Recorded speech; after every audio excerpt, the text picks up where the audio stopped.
خواتین و حضرات، سچ کیا ہے؟ دانائی کس کو کہتے ہیں؟ ساری دنیا کے انسان اتنے دکھی کیوں ہیں؟ انسان اپنے دکھوں کو سکھوں میں کیسے بدل سکتے ہیں؟ انسان اس کرۂ ارض کو ایک پرامن مقام کیسے بنا سکتے ہیں؟ یہ وہ سوال ہے جو صدیوں سے ہر ملک، ہر شہر، ہر دور، ہر عہد کے شاعر، ادیب اور دانشور اس کی کھوج میں ہیں، اس کی تلاش میں ہیں کہ ان سوالوں کے جواب وہ تلاش کریں۔ تو ہم نے اس تلاش کے لیے ایک پروگرام آپ کے لیے مرتب کیا ہے جس کا نام ہم نے رکھا ہے ان سرچ آف وزڈم، دانائی کی تلاش میں۔ اور یہ جو تلاش ہے اس میں ہم دو دوست، دو ادیب، دو طبیب آپ کی خدمت میں پیش کر رہے ہیں۔ میرے ساتھ ڈاکٹر بلند اقبال ہیں جو اس گفتگو میں میرا ساتھ دیں گے۔ سب سے بڑی بات یہ ہے کہ ہم دونوں طالب علم ہیں اور طالب علموں کی طرح ہم کچھ ادیبوں کا، کچھ کتابوں کا، کچھ مفکروں کے خیالات کا مطالعہ کریں گے اور پھر آپ کے ساتھ شیئر کریں گے۔ امید ہے کہ اس سے آپ کو بھی تحریک ہوگی اور آپ بھی ان ادیبوں کو پڑھیں گے، ان کتابوں کا مطالعہ کریں گے اور آپ بھی اس دانائی کے سفر میں ہمارے ساتھ شریک ہوں گے۔ اس پہلے ایپیسوڈ کے لیے ہم نے ہرمن ہیس کے ناول سدھارتھا کا انتخاب کیا ہے جو بدھا کی زندگی کے بارے میں ہے۔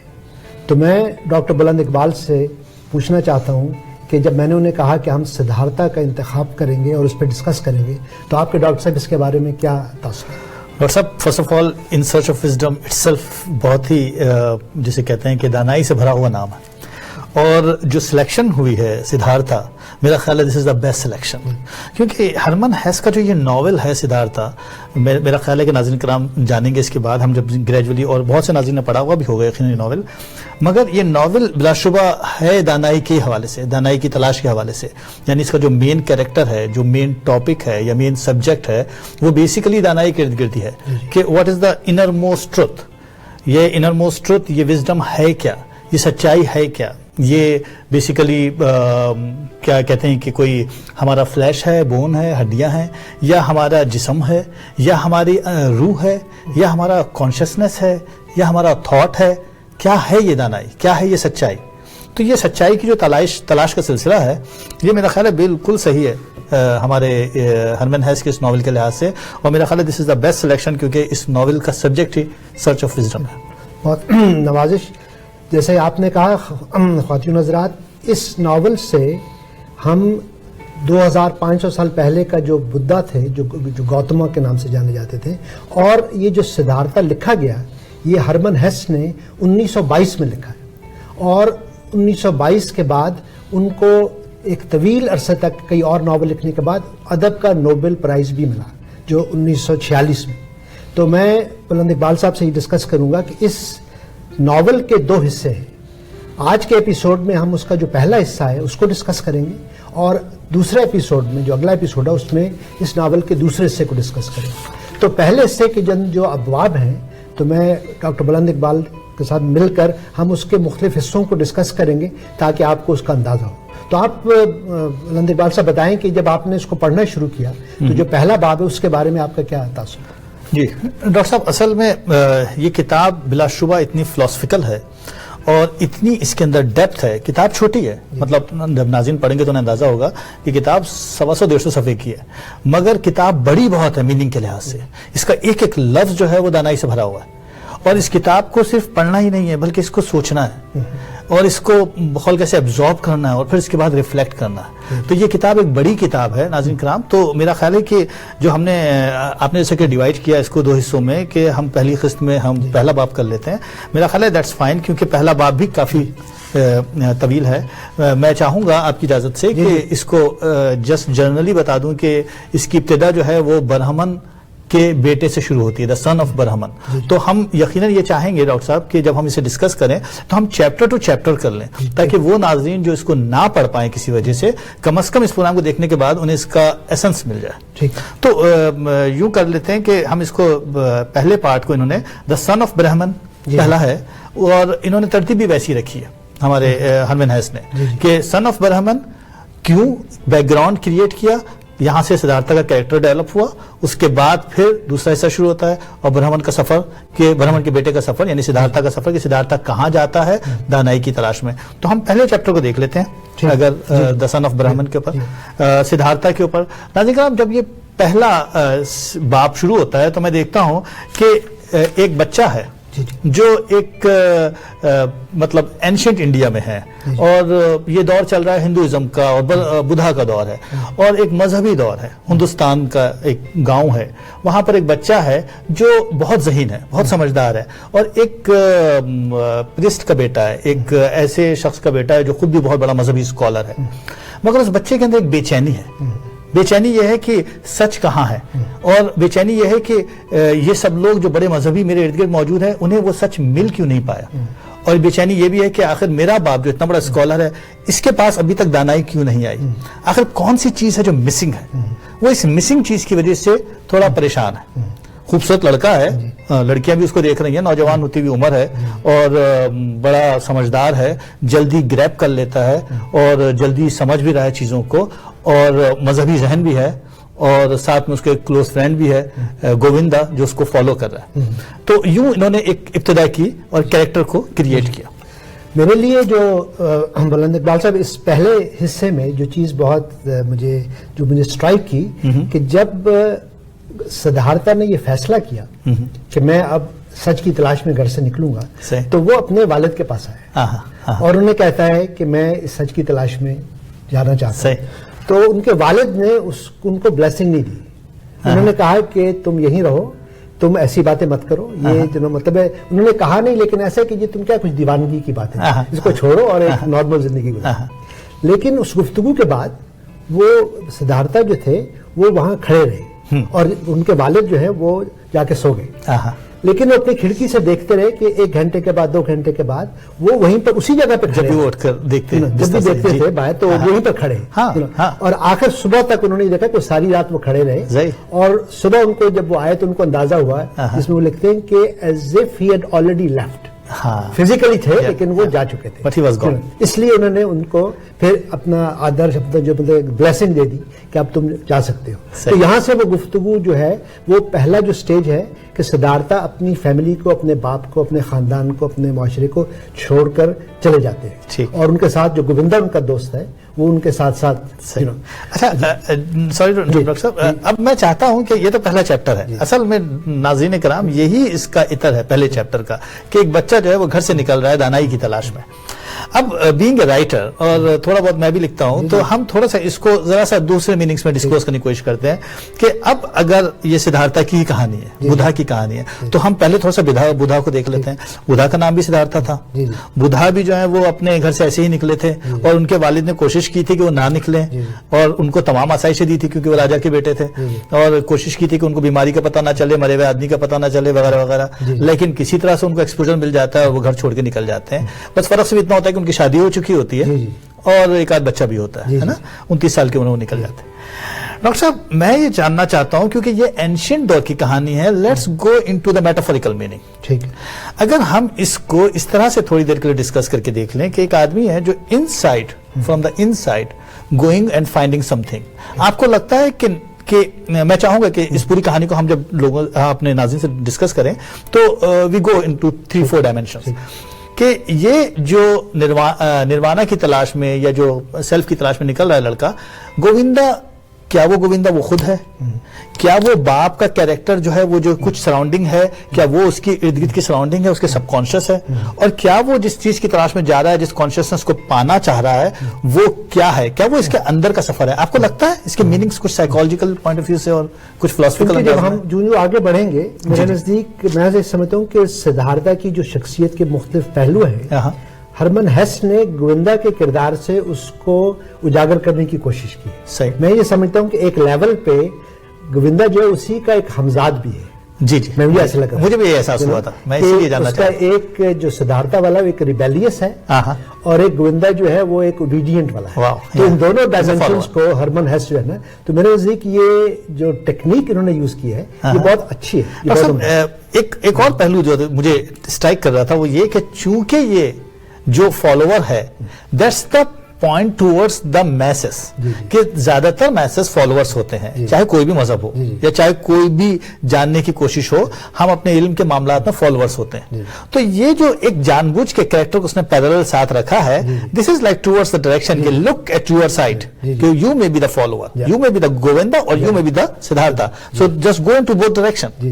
ایسا مجھے لگا. اور اس میں جو ایک دوسرا پہلو یہ ہے کہ سچ کی تلاش کے لیے یہ پہلی قربانی ہے. اپنے جو نارمل جو کمفرٹیبل حالات ہیں ان کو چھوڑ کر آپ ایک قربانی دیتے ہیں, اور خاندان کو چھوڑ کے اب آپ ان لوگوں سے مل جاتے ہیں. تو اگلا جو چیپٹر ہے اس میں پھر وہ جا کر ان سمانا میں جا کے وہ جو لوگ جو منکس ہیں اور جو سادھو ہیں اور جو سنت ہیں اور جو تلاش کر رہے ہیں, یہ جا کر دونوں ان کے ساتھ جا کر مل جاتے ہیں. اور اب ان میں اور وہاں پر ایک نئی اب جو قربانی ہے, مطلب گھر کے حالات سے زیادہ اب وہاں پر قربانی یہ ہے کہ اس کو وہ جو دھرمانس لکھتے ہیں کہ اب اس کو خالی ہونا ہے. صحیح. وہ جو نا ایمٹینس, کہ وہ آپ بتائیں کہ وہ جو ایمٹینس ہے, یہاں پہ وہ بدھا کا فلسفہ پھر آ کے ٹکرا جاتا ہے. جی ہاں, کہ اپنے آپ کو خالی کرو اگر اپنے آپ کو بھرنا ہے تو خالی کرنے کا مطلب یہ کہ ڈیزائر سے, ارش سے, سپرفیشل جو ایسپیکٹس ہیں, جو مٹیریلزمس ہیں, اس سے ایمٹی کر لو.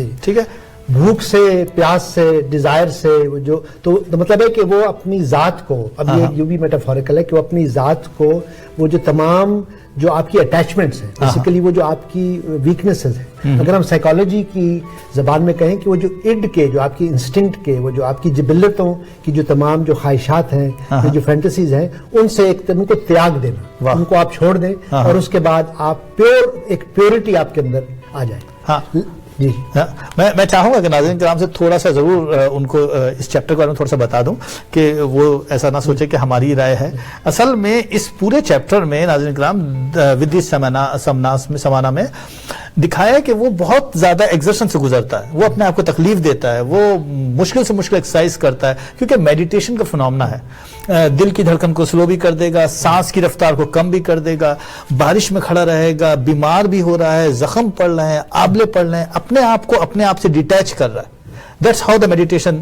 سمانا سے ایسے ہی کرتے ہیں میرا خیال ہے. تو وہ سارے فنومنا سے گزر رہا ہے جنگل میں لڑکا, اور وہ پورے 3 سال اس تکلیف سے گزر رہا ہے. اچھا ڈاکٹر صاحب, اب یہاں پر اگر آپ نے کچھ بات ایڈ کرنی ضرور کیجئے, مگر میں چاہوں گا کہ پھر اس کی انٹرپریٹیشن پر چاہے کیا آپ سے آپ کی رائے لوں کہ آپ کو کیسے لگتا ہے کہ یہ جو سیلف ڈینائل کا فنومنا ہے, یہ جو عام طور پہ ہوتا ہے, کیونکہ اس کی ترکیب ملتی ہے تمام مذاہب سے, کہ ہم اکثر و بیشتر اعتکاف میں بیٹھ جاتے ہیں, دنیا سے اپنے آپ کو فارغ کر کے مذہب میں چلے جاتے ہیں. دیٹس ہاؤ بھی اپنی لو لگا لیتے ہیں خدا سے, اپنے سب کانشیس سے کانشیسنس میں چلے جاتے ہیں, اور try to find our self, اپنا سیلف جاننے کی کوشش کرتے ہیں.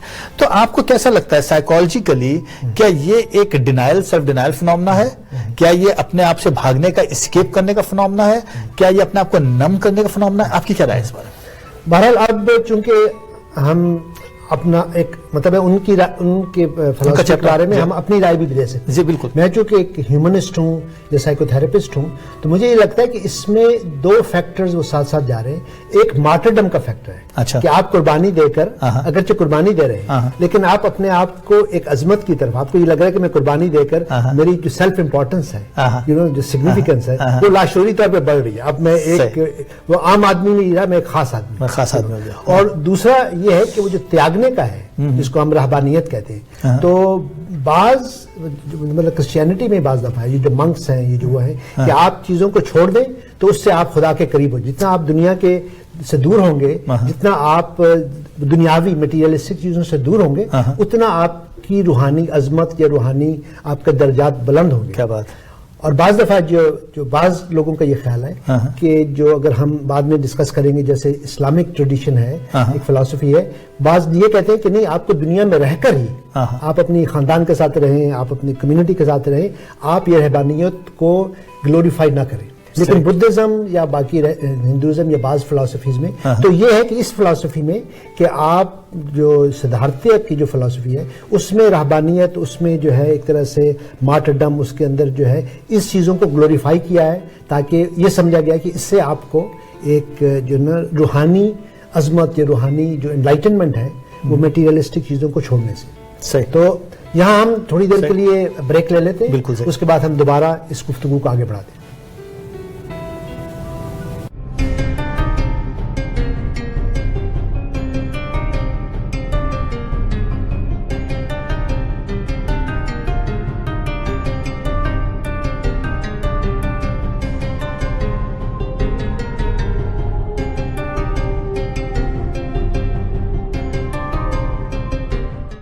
PCBC, Pakistan-Canada Business Chamber is a reflection of peace, love and prosperity. The event which has its own hype.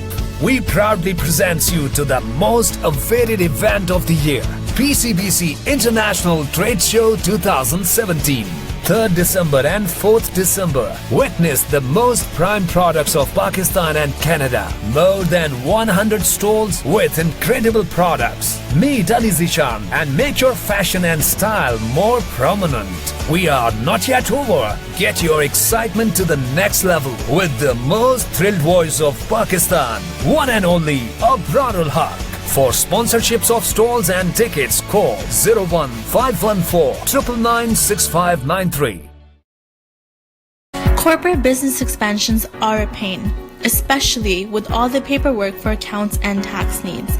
That is, unless you have a chartered professional accountant by your side like Qadir Khan. I'm here to serve you all your corporate, personal, accounts and tax needs. You will guide you through bank loans, feasibility reports, business plans, and tackle a variety of CRA audits. Call Qadir Khan at 647-773-7550.